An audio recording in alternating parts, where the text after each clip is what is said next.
Your name and where are you from? My name is Leo Martinez. I'm from New York. I was born in the Bronx and raised in Puerto Rico. I lived in New York for a little while and moved around. Okay. Did you ever suffer with depression growing up? Yes, I have. I was always alone. The fact is that since I was a kid and I moved to New York, I was maybe about 10 years old. I didn't know a lot of English, so I was very much the outcast everywhere I went. Um, but I mean, I needed to manage. It was New York, so Brooklyn was always a hard place to be at. There was a lot of fighting. I was getting picked on by just about everyone, especially even girls, which is funny. But I needed to fight back. It was always a survival thing there, and I guess I didn't know how to talk to my parents about it, which it was my father and my stepmom, because my father had left my mom, I guess, when I was like 5. And I needed to be with him because I was bad when I was a little kid. Don't know why. I guess it's maybe because I didn't have a father figure. Hmm. But long story short is the fact that the parenting that I was receiving around 10 to 16 wasn't really great. It was just more like beatings or feeling like the outcast or the ugly duckling in the family because I had a step family. And my step family was okay for a little while, but my stepmom, I had to be with her 24/7. So there was a lot of things that was not cool in the house. Anyways, but So you think that your environment resulted in depression for you? of course it did because I was always alone. I didn't have friends. Um, Especially in the house when it became to like my stepmom. She always treated me as a third party. So, for example, if there was a choice between somebody sleeping on the bed um, of her brother or I mean her son or me, it would definitely be her son. But we can't share the bed. Do you understand what I'm Right. getting at with that? Right. She's pretty selfish when it comes to stuff like that. So you felt like an outcast. You didn't Always. feel like you were part of the family, and they didn't treat you like you were part of the family. I always did. When did you first notice that you were depressed because of this? I was maybe 12 after so much that went on in school and in the house. I had a thought. I wanted to kill the people that I lived with, which was my stepmom, my father, and my sister, my stepsister. Um, it was either that or run away. At that age, I'm sure anyone would have done the dumb decision and think that they could have gotten away with it, but I just grabbed the oldest coat that I could find. I packed a bag full of clothes, and I grabbed $5 from my stepmom's purse, and I jumped in the train. I had no idea where I was going, but I was hoping that maybe somebody would take me in and just keep me there. I didn't want to go back. I ended up in Manhattan. I mean, it was crazy because it was I'm 12 years old in this city that I never been to, and it was tall buildings and it was cold, and I could get smuggled or kidnapped at that. Excuse me. But luckily, I ended up being at a Disney store, ironically, and the security guard came to me and he asked me, he said, "Are you here alone?" And I just started crying. So he already knew something was up. So I ended up getting back, and my father beat me for running away. I mean, well, when I say he beat me, he never went settled about it. He always beat me to the point that I was black and blue or bleeding or busted lip. And what was the most challenging aspect of coping with that type of abuse for you?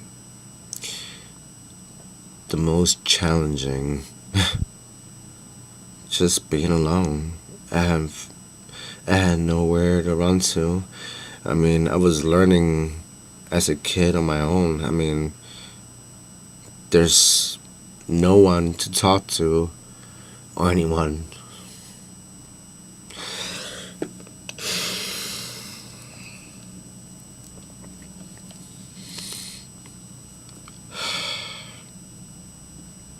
So during that time, what was the one thing you wanted most to help you cope? I was a kid. Honestly, I didn't know what to think anymore. I just was just going with emotion. So, on that age, when I met friends, I was just trying to do whatever would make me stand out and actually be their friend, whether it was giving them candy or stealing stuff from stores. You know?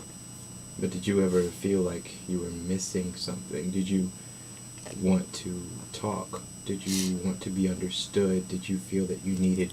I always did. Mhm. I went to psychiatry, but at that age, I knew I wasn't crazy. So it just felt like I was going to the wrong place. Like, I'm like, you're bringing me to psychiatry, and it didn't help me at all. Because, I mean, I used to do a lot of random stuff. Like, I brought blades to school just to show off, and maybe because there was a fight, there used to be gangs all the time over there. So maybe if I had someone that would understand how I felt as far as depression wise, the loneliness that I was going through,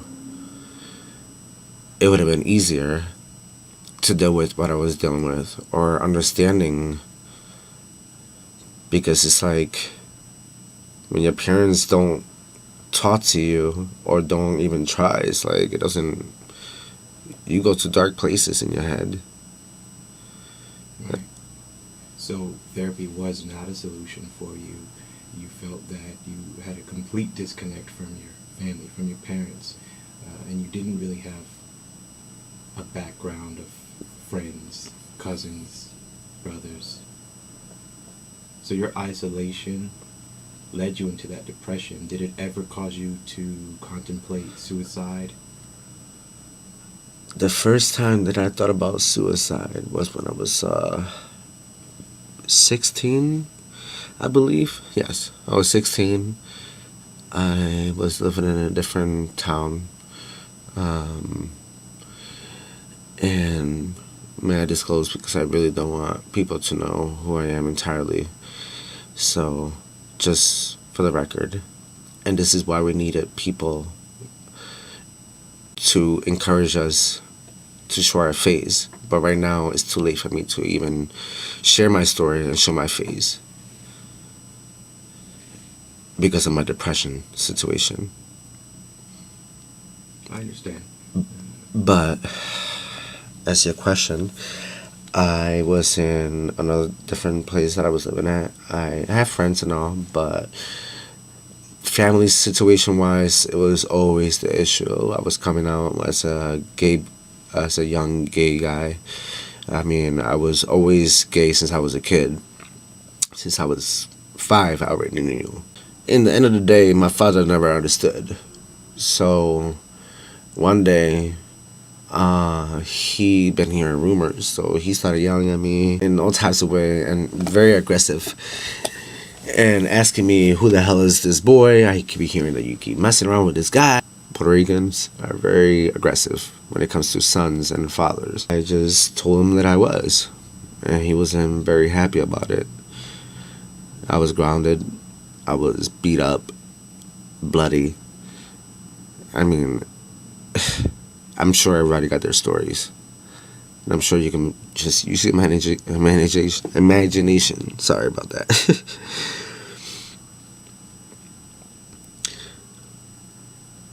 But honestly speaking, at that time, I just felt like I wanted the world to end. I, So, no, I'm sorry. I didn't mean to cut you off. I just observed that in this time, now that you confessed to your father who you are, or at least part of who you are, a very personal and intimate detail, and you received negative feedback, now you're in more of a lonely place. So, did you think that thrust your depression into a darker pattern? Did that really prompt thoughts of suicide for you? of course it did, because I'm sorry for what you asked me the last time. The first time that it occurred, I took 24 aspirins. I was at a friend's house. Mind you, I was okay. But when I woke up in the morning, it was like a switch. I just wanted it to end. It was very random. I have friends, and, I had my family, but no one really understood how I really felt inside. I took 24 aspirins, and I was writing my death note as I was taking them. And the scary part is that I wasn't scared to die. I was gonna jump off the roof that night if those pills didn't kill me. The only thing that stopped me was that someone that was a friend of mine came through the door, and he saw something wasn't right when he investigated the situation as we were talking. He always realized that I was in danger, so he managed to stop me with his words. And but the question is that, what if he wasn't around?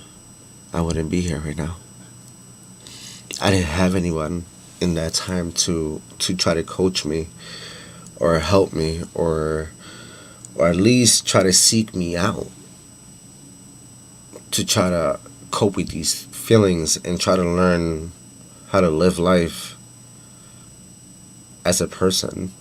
I felt like I didn't deserve much. So, Leo, you said that if the pills didn't kill you, you were gonna jump off the roof.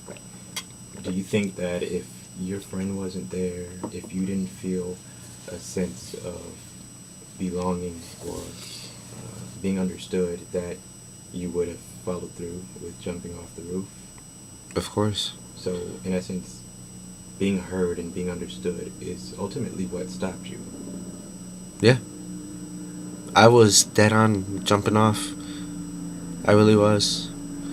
And the moment that I was heard, the moment that he was able to help me, it was just God.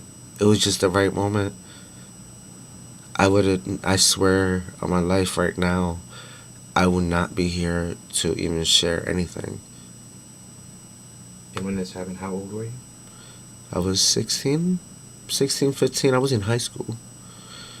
So it was around that time. It was a young age, because I know about 17, that's when the next time occurred that I was living with my dad and my stepmom, stepsister, and the room that I had was taken over by my stepbrother. So now I was sleeping in the living room. Everyone was treating me like an outcast again. And at the age of 17, I have more sense. But the sad part was that I truly wanted to just get rid of them again. I wanted to kill them all. That was option one. Option two was kill myself. Option three, I had to create one. It was run away. So I did. I ran away. I packed everything I had over a blink of an eye. It was not even because it was that night I needed to go. Because if I didn't, I needed to muster the courage to do it. Not many people are strong like this. Not many people will think like this. But I had to survive the right way. I lived in the woods for like a week, and it was the happiest time that I had in years. And that's the sad part. In the fucking woods. In a tent. That's so stupid. But you felt like you had to do this in order to survive and not do something drastic, like harm yourself or harm another human being. Of course I had to. I want to help other people the same way that I help myself. But the thing is that I can't. I'm dealing with my own stuff right now. And it's unfortunate because not a lot of people have the strength that I have. I would say that that is a very courageous thing to partake on this venture out into the wilderness on your own. Do you think if you were part of a bigger community of individuals who faced similar struggles as your own, that you would benefit in a more positive way? Of course I would. I try to expand myself to those things because I know that would definitely help. Definitely help. In so many ways. I mean, especially for someone that been through it. Hard. Very hard. And the things that I shared today is only a brief of things. I mean, not one video. There's too many videos to cover exactly the things that I've been through. But the point is that we need this help. It's just, seriously, we need. Sorry, I'm trying to keep it together. It's fine. It's okay. But the struggle